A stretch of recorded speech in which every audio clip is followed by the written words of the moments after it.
Did you know your business can honor God while transforming lives around the world? Welcome to the iBAM Biblical Entrepreneurship Show, the weekly podcast that inspires and equips Christian entrepreneurs to build sustainable businesses that glorify God and uplift impoverished communities. At iBAM, our mission is built on the three fish metaphor. Give a fish. We provide startup loans to launch businesses. Teach to fish. We offer entrepreneur training for lasting growth, equipped for discipleship. We empower discipleship to multiply impact. Join iBAM's founder, Steve Adams, as he shares powerful solo episodes and expert interviews filled with mentorship insights and real-life stories of how biblical entrepreneurship is advancing the Great Commission. Subscribe now and get ready to be inspired, equipped, and empowered to make an eternal impact. Hi, my name is Ken Gosnell, and I am the CEO and founder of CEO Experience. We work with Christian business owners to help them hear the words, "Well done, good and faithful servant," by helping them to build their business, by growing that business, and doing so to have a kingdom impact.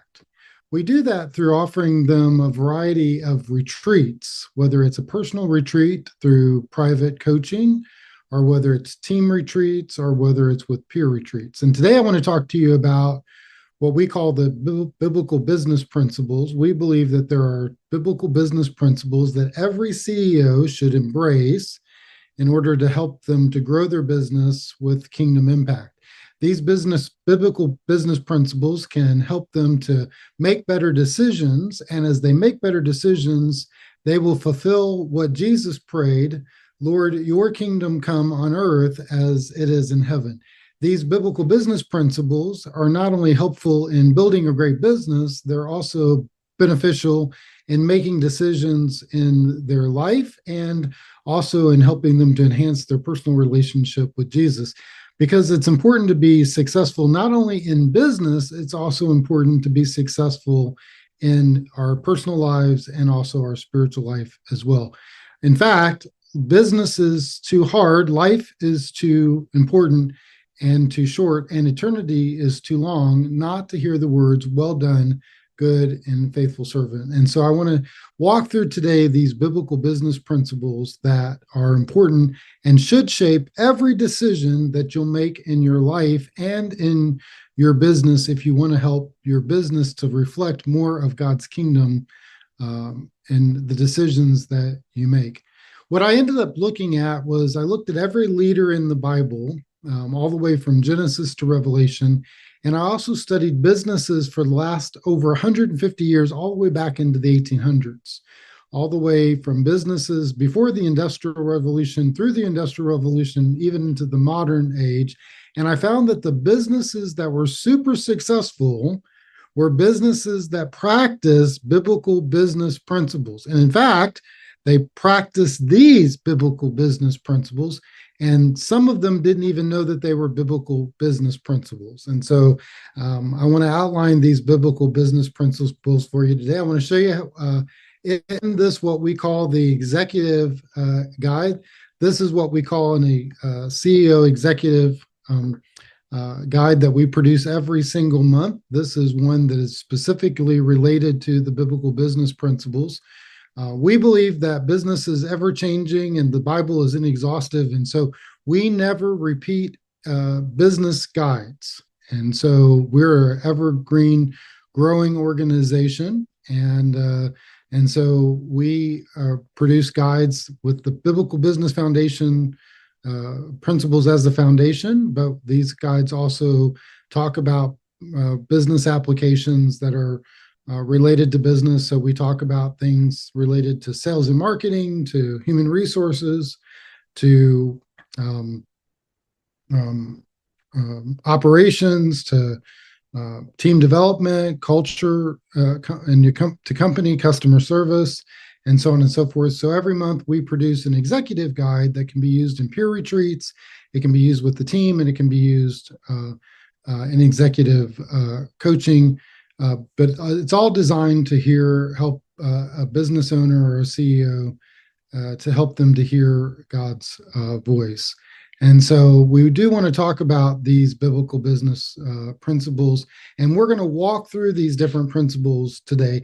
We found them in all throughout the Bible, but we also found them specifically in the ministry of Jesus. And so they've aligned themselves really into three specific buckets, if you will. The first bucket is what we call the proclamations of Jesus.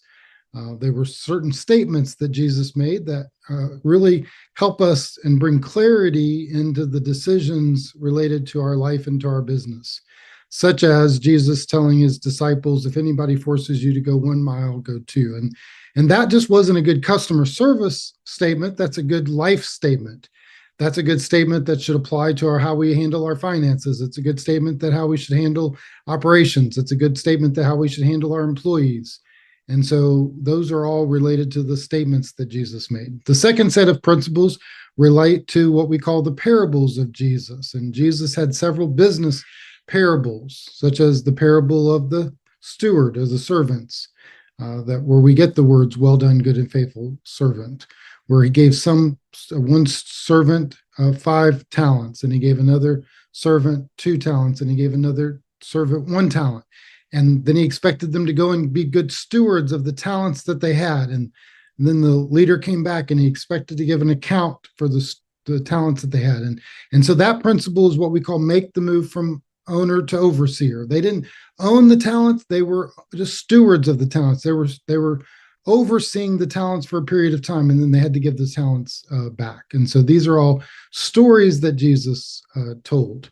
And then the last set of principles are really on the practices of Jesus. And so practice, for example, is to know the order of things and to work the order. Jesus always knew the order of things. There was a process to everything that Jesus did, and he never got his order out of alignment. He always knew that there was a first and a second and a third and a fourth, and he knew what that order and how important it was. And so knowing the order of things in our life is extremely important all throughout our life. And so understanding these buckets and how we go about making decisions in and throughout our lifetime is extremely important. And what's important is that they apply to not just one area of our business or one area of our life, but to every area of our business and to every area of our life. And so as the more we integrate those principles and practices all throughout our life and all throughout our business, the more we reflect the kingdom of God and the more that we have impact in and throughout our business, and the more we're able to hear the words, well done, good and faithful servant. See, I'm on a mission, and I believe that Christian business leaders and anyone that really wants to have a personal relationship with Jesus, anybody that's welcoming God into a partnership with them in their life and into their business, is on a mission to hear the words, well done in their life. So let's kind of walk through these principles together, because I believe that these principles can transform and change the way you live and the way that you run your business. And so the first principle is we should always take the second step. This is principle number 1. Jesus made a statement to his disciples that if anyone forces you to go 1 mile with them, you should go with them 2 miles. Matthew chapter 5 and verse 41. And one mistake that many business leaders make today is we think that this is a customer service principle, that we only think that as it relates to going the extra mile is something that we should do where it comes to serving the customer. And that's a fractured view of this particular principle. Now, I want you to notice that every one of these principles are written in such a way that you can teach these to every employee, and you can say these to any person in and throughout in your world and begin to get the buy-in to them. And so they're a way that you can automatically have impact as you begin to teach them. It's important to begin to help people to begin to understand that everyone should be able to take a second step in their life, that there's always another step to take in our life. The way I write it in the book that I wrote a book called Well Done, 12 Biblical Business Principles to Grow Your Business with Kingdom Impact, is that there are 5 powerful words in life and those 5 words are always go a little further. They contain a secret, successful principle that business leaders and companies have practiced for thousands of years. And the people that find that little principle have found a competitive edge in every area of their life, whether it's how Chick-fil-A treats their customers or the Container Store by giving first-year employees 200 hours of training compared to the competitors or the industry average of only 8. Or Buck Knives, who offers a lifetime guarantee of each knife that will be free of materials, defects, and workmanship. Or Disneyland, that pays such attention to the details that does not allow their customers to point with only one finger, but tells guests that they want to always point with 2, and they make sure that they never tell a guest they don't know. You see, every one of these companies have learned the art of going a little further, are always taking a second step. Another way to phrase that is to have a second mile mentality. Jesus taught his disciples that a second step principle is a way of life, not just a way to do business. It's a way to act and think differently in the world in which we live so that we can model and design to others that we can separate ourselves from a culture that's just wanting to do as little as possible or just do enough to get by. In a business, servant-led companies need to separate themselves from their competition, and excellent companies always exhibit differentiating factors so that others can find them in themselves and their products and services a little more effective and clearly. The idea of just doing a little bit more or always taking another step is a clear way to communicate a way to the kingdom. I said a second step is not only good for business, but it's mandatory for leaders who look to make an impact for God's kingdom. And I love this principle because it reminds me that God never leaves us without another step to take. No matter where we are in life or what's going on in our world or how difficult it might be in our life or our business, or even what's going on in the life of our employee, there's always another step to take. And when we take it for God and with God, He often helps us to find the pathway through. I'm reminded of the story of Moses, who was one of the best leaders that ever led. And he's leading the people of Israel out of captivity, and he gets into a very difficult situation, much like many business leaders. And he's led them out into a dead end. And in front of him, there's a Red Sea, and behind him is an Egyptian army, and he prays to God, and he says, God, help me. What should I do next? Where should I go? What steps should I take? I can't go forward, and I can't go back. And God said, there's a second step. Go step into the water. And God doesn't tell him what's coming next. He just tells him to go take a step. He doesn't go tell him to take 5 steps. He doesn't tell him to take 10 steps or 15 steps or 20 steps or 30 steps. He only tells him to take 1 step. And it's a step of faith. And it tells us that when Moses stepped into the water, that God parted the waters and they were able to cross over the Red Sea on the dry land. You see, sometimes in life and in business, it's that second step story that's important. That can often be the God moment of your business that God's waiting for you to take. And He's waiting you to recognize that He's going to do something significant in the life of your customer or your life of your finances or in the life of your product or in the life of your business or in your personal life. The second principle is what we call the golden rule: works if you work it. In Matthew chapter 7, verse 12, Jesus makes this statement. So in everything you do, do to others what you would have them to do to you. Now, the golden rule, it used to be a principle that everybody understood and everybody practiced, all even around the world. And it doesn't matter what religion you came from or if you had no religion at all. Unfortunately, in our today culture and society, many people have forgotten or even never been taught this golden rule practice or principle. But the principle of the golden rule works if you work it is a principle that needs to be taught and embraced in business and in life. The leader in business that forgets to put people first need a refresher course on the fundamentals of business. The company that succeeds are the one that elevate people. The most successful businesses use a simple guidepost that have helped them to thrive for over many years. And it is the simple rule of the golden rule that Jesus first taught on the Sermon on the Mount. Matter of fact, one of the greatest businesses in America has been built on this principle, the golden rule. And it was the company that J.C. Penney. Matter of fact, J.C. Penney's first name when he started his store back in the early 1900s was called the Golden Rule Store. Matter of fact, he says this in a book that he wrote in 1950 called 50 Years with the Golden Rule.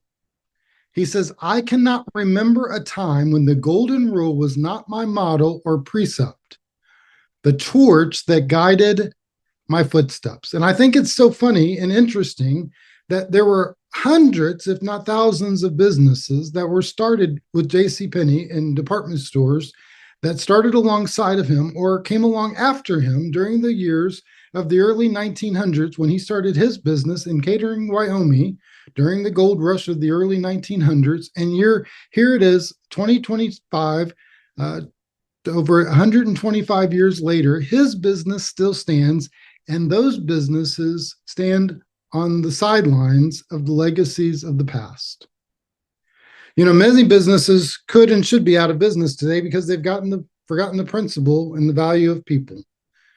And in fact, news outlets and business publications consistently report that many companies no longer make decisions in the best interest of people, but they often very only consider the bottom line. Can I suggest today to suggest to us that such thinking is short-sighted and will never provide long-term success? The very first question that every business should ask is the basic question, is this decision good for the customer? When a decision is good for the customer, it is usually right for the company. One of our mentors of mine and a dear friend, a good CEO that was in business for over 50 years, a CEO by the name of Doug Hillmuth, owner of Hillmuth Auto Care in Washington, D.C., had a simple motto that he taught his general managers and employees for years. He asked a simple question to every employee. He said, have you made any friends today? And through this question, he communicated to his team that friendship with the customer meant more than just achieving a sale. He understood that customers are friends of the business.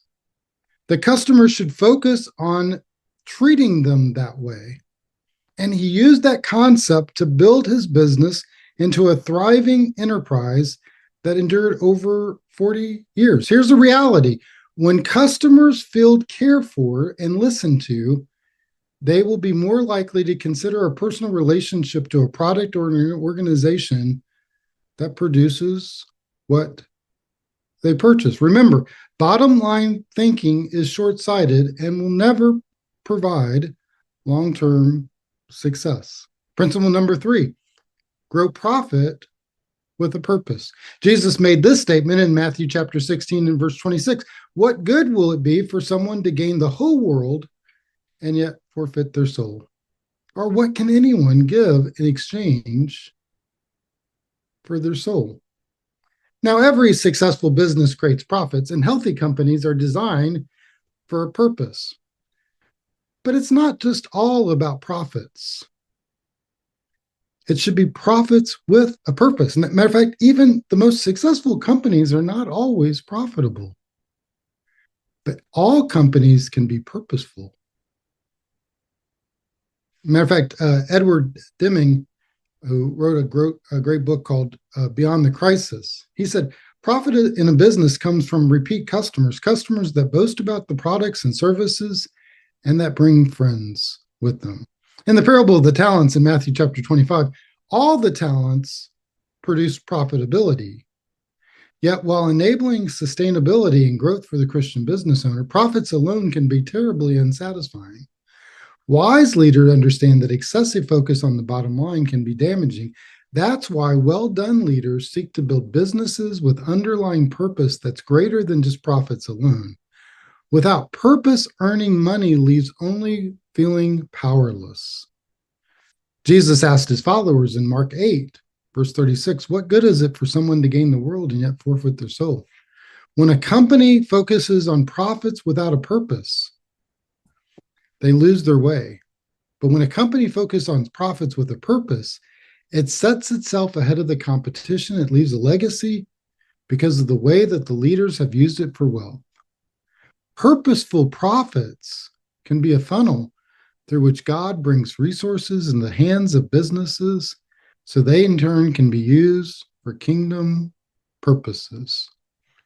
And having a purpose with your profits means even when you're not profitable, you can still focus on your purpose. That's why we even have another mantra at CXP. We have another axiom that we believe, and we say we have a no margin mission, which means that some people believe that only when you have margin can you have mission. And there's some Christian organizations that teach that you got to be profitable in order to have a kingdom impact. Well, we say, no, you can have no profits and still have a kingdom impact, because sometimes, as long as you have a purpose in your business, you can have a no margin mission. That means, yes, we want you to drive profits and we want you to be successful and we want you to be profitable.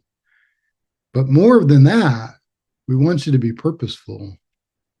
Because if you have a purpose, then even in some times when it's difficult or hard, you can still have an internal and kingdom impact that makes a difference.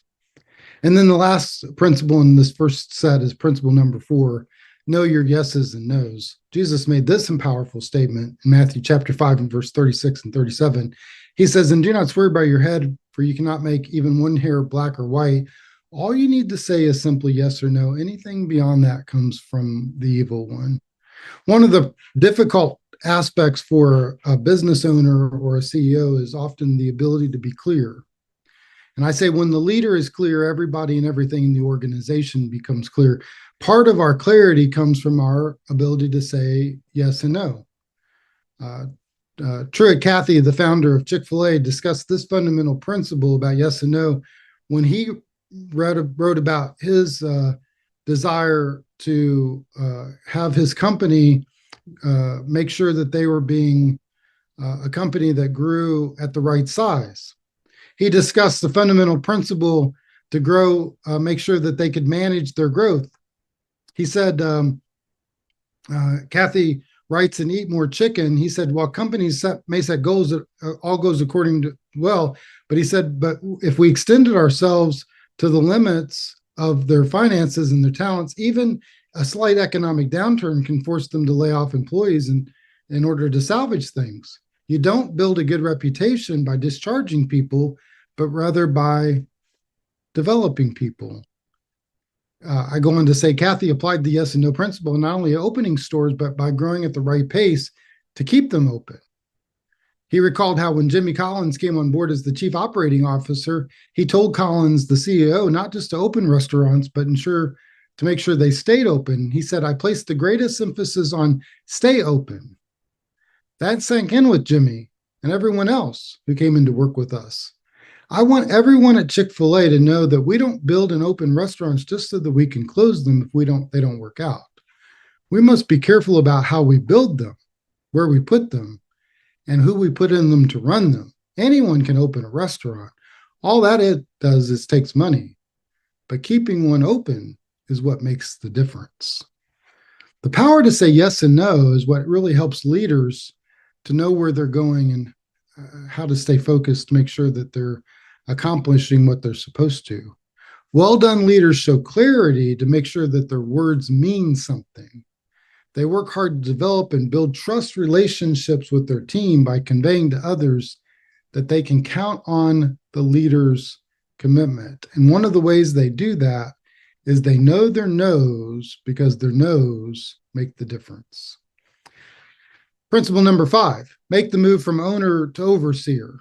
Jesus tells a parable about the parable of the talents. In Matthew chapter 25 and verse 21, the person with the 5 talents doubled them, and he replied, well done, good and faithful servant. You've been faithful with a few things. I will put you in charge of many things.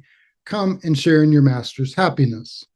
While a shift from owner to overseer is not a simple task, it becomes easier to understand why the shift is so significant and essential for business owners seeking to honor God. Wayne Grudem, who's a professor and wrote a book called The Business of Glorifying God, he says, when we are responsible stewards, whether taking care of our toys at age 4 or managing an entire factory at the age of 40, if we do this work as we do it unto the Lord, God looks at our imitation of his sovereignty and other attributes, and he is pleased. In this way, we are his image bearers, people who are like God on earth. Whether we own few possessions or many, or whether we own a small business or a large one. Every leader seeks useful information on how well the business is performing. The committed leader also seeks to know how individuals in the business are performing.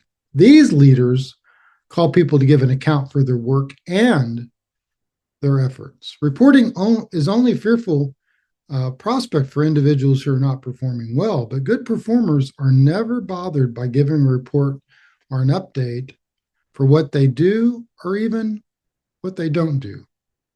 So making a shift from owner to overseer allows us to welcome God into the conversation and to consider what he would want us to do with our business. The shift helps the leader to embrace our true identity as a steward, not an owner of the business. And I just love this principle. It's so important to unpack, because it really does make the difference. If I think I own the business, I treat it one way. If I think I'm just a steward of the business, I treat it in a completely different way. Thank you for listening to the International Business as Mission podcast, a space where we explore how to build businesses rooted in biblical principles that create global impact. But we're not just here to talk. We're taking action to spread entrepreneurship to poverty-stricken communities around the world. Our mission is to be the catalyst that empowers people to build sustainable livelihoods and break the cycle of poverty. We follow the 3 fish principle. 1, give a fish, providing startup loans to empower entrepreneurs. 2, teach to fish, offering entrepreneurial training for sustainable business practices. And 3, equip for disciple making, building a community that supports spiritual growth alongside business success. This is life-changing work, but we can't do it alone. We need passionate impact partners like you to join us on this mission by becoming a donor. Your generous gift will directly fund the establishment of new businesses that provide dignified work and hope. Just imagine your donation could help a single mother in rural Africa start a small farming venture that allows her to feed her children and send them to school, or a young man in Southeast Asia to launch a small business. Breaking the chains of generational poverty.